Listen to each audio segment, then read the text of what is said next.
Hey everybody, Edo here, and this is Zombie Tsunami, the board game. It is live on Kickstarter now, and it is by Lucky Duck Games, the folks who brought you Vikings Gone Wild last year, which was a huge hit.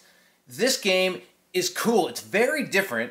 It has a little bit of that same irreverent feel to it. And it's also based, I believe, on a mobile IP, though I'm not particularly familiar with the IP. And it's just totally a different game. So in Zombie Tsunami, you have this long board, see if we can pick it up. And on it, you're going to be playing a series of 3 rounds. And you're going to be placing these accident or obstacle cards down. Some of them are beneficial.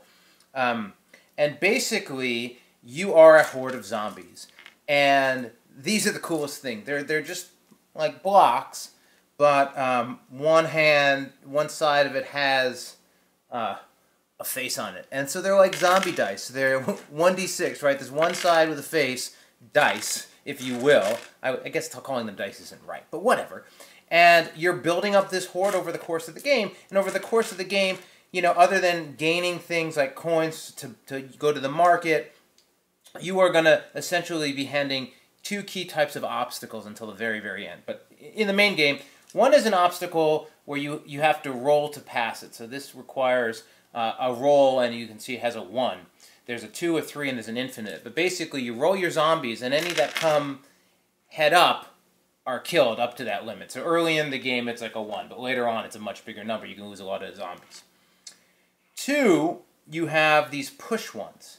And this is where the second half of the game comes in on the push obstacles. And the push ones, basically you need that many zombies to get past. You need 4 zombies to get past, but you start with few and you're gaining more and more zombies. You're also getting humans and all this fun stuff. But each player has a decision marker, red, blue, and green. And essentially you're breaking into teams within the game, and it's 3 to 6 players, right? It's a group game. And you're breaking into the teams to say, I'm going to go with blue, I'm going to go with red, and then those are the groups that travel together to try to surpass the obstacle. The other part that goes with that, though, is there are all these hidden identity cards, and each one is given at the start of the game.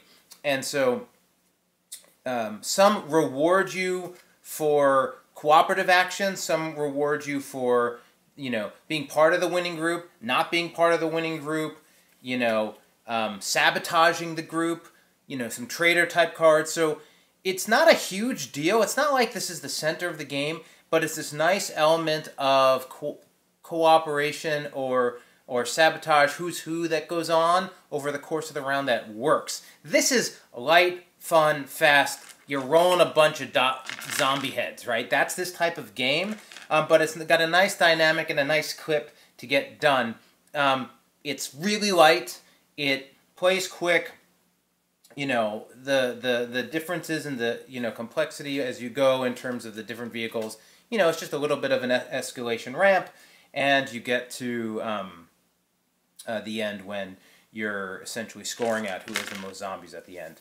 It's family weight filler type of game. Sort of, again, in a different category than Vikings Gone Wild, but still neat, and a nice combination of this neat element of rolling the zombie heads and collecting the heads, but then also having the traitor element and the sort of who's who, trying to maximize the value on your cards, really. There's a market phase. I didn't deal it out, but basically at different points you can buy objects, and some of them are take that, like bombs, or switch your identity. So these save zombies. These go a long way, too, in terms of adding flavor. So this is Zombie Tsunami. It's live on Kickstarter. Check it out. Subscribe, share, all that good stuff. Most importantly, play some great games.